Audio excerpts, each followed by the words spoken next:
Hey, this is your buddy Peace and Harmony with you here today. Childhood wonderment as a way to heal beyond narcissistic abuse, either from a parent, a loved one, a significant other. And I want to show you something.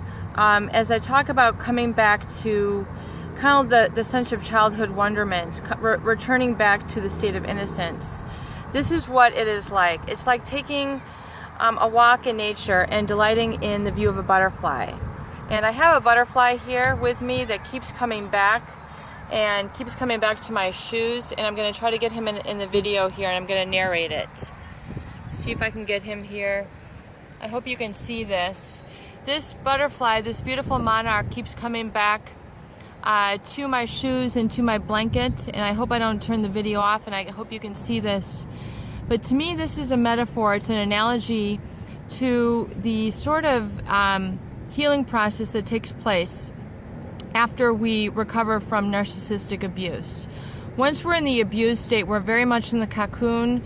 We can't see beyond our nose. We can't see the world around us. It's all kind of dark. We're living out of a self-limiting belief, and we're really living and limited by fear. We're limited by guilt. We're limited by harsh judgment, and we're not really able to create a new identity. We're not able to really evolve beyond that. Once we begin to go on the healing process and the healing journey, we really start to break free of that cocoon. And as I mentioned, I really use a lot of analogies and metaphors in my videos because I think it's very visual and it's very effective. As you can see here, this monarch butterfly keeps coming back, and he's got his wings out. He is transformed. He has transcended. He has evolved beyond the cocoon, which is his natural birthright. He's now got wings to fly. He can spread out. He can go and experience the world and see so much more.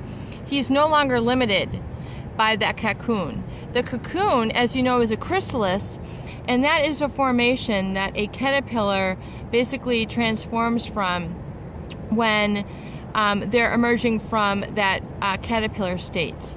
And I really liken it to the experience of being under the control and manipulation of a narcissist, where we are so limited by fear, by guilt, by negative validation, by being minimized, by not being listened to, by being treated with respect, that we really have no sense of ourselves and what we're capable of. Once we start to become empowered, once we start to become, he flew away. I had like the longest video with like this monarch who came over here, and it was like so close, and he was like flapping his wings. Anyway, you know, once we start to live in a new mind, which I'm really going to call it basically like a new mind. When you start to heal, when you start to come from a wholer place that's breaking free from the abuse tactics and control tactics of a narcissist, you have a whole new lease on life. You have a whole new experience, and it takes time, just like being in the cocoon for that monarch there. It takes time. He might have been, you know, abused and feeling anxiety and depression and feeling, bound up in the self-limiting beliefs that were implanted by that narcissist abuser. However, once you learn to embrace your true nature, which is your true identity, your true self, and the positive identity, the positive affirmations, and you begin to then utilize those and charge up yourself with more positive emotions and experiences, you begin to create a new mind, a new identity, a new lease on life, a new connection with life, and a new sort of acceptance of the good and healthiness that is true empowerment. And it really is a transformation. So please continue to work these tools with the positive affirmations, the positive,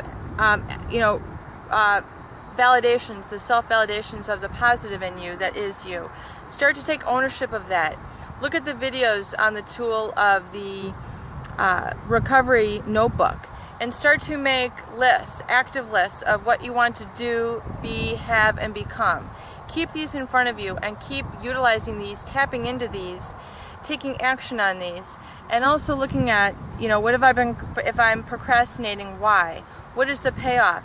Start, you know, loosening up your energy so you can begin to use these positive affirmations and create more positive emotions in your body and in your psyche and in your soul and in your spirit, so you can go out and have a new lease and a new experience on life and begin to have that authentic smile, that return to innocence, and then living from that innocence rather than living from the abused, controlled self that was brought to you from an abuser. And see, here's my butterfly coming back. I'm going to bring to him. He keeps coming back. He's trying to show you, you can do it. I hope he's in my video this time. He keeps coming back for a reason. I'm a believer in this profound cameo appearance here of this monarch. He's trying to show you it can be done. He's like, I was once a chrysalis. I was once limited. I once was not expanding and growing in life. And look at me now. I hope you can see this. He keeps coming back to my shoe. Of all the places in nature he could go, he's coming back to this shoe. My Tiva sandal. He's like, see, I want to be here for you. Peace and harmony. You're not alone. You've got the support here on this channel and in the toolbox that we've listed here in your videos. Please utilize these. Please hook into these and become like that butterfly. I'm gonna like try to keep it on here while he still is coming back. He's fun. It's that childhood wonderment, which if you can tap into that carefree nature and that playful nature, he's gonna come back. I'm confident. If you can tap into that playful nature of yourself that's not under the control and guise and manipulation of the narcissist, if you can create that playful side of you and learn to live from that. See, look at this guy. I'm gonna try to put him, let's see, come on back. There he comes. I'm gonna put him here near my shoe and see if he comes back.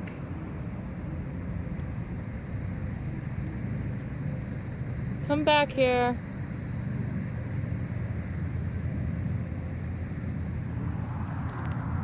It's kind of funny. But it's that playful side where you're going to start to come from wonderment and not really having like, if you don't necessarily have to have a to-do list, just go out and experience life and try to come from, try to utilize those healing dates that I recommended, the recovery date where you're taking your wounded inner child out and you're taking that child out and you're reparenting them. You're taking them out to the zoo. You're taking them out to even like a playground or a park or something that a child would like to do. And you can sort of reparent your wounded inner child from that. Taking them out to a paint store, to an art store. Having them engage in some of the activities that you feel you missed as a child. Taking them out on a bike ride. Taking them out on a boat ride. The fun things that your wounded inner child maybe never got to do, without a feeling of constant fear and anxiety. And take them out now in a sense of peace. I hope these tools help. Please share, please subscribe for more great tools, videos, discussions, and support. Have a wonderful day.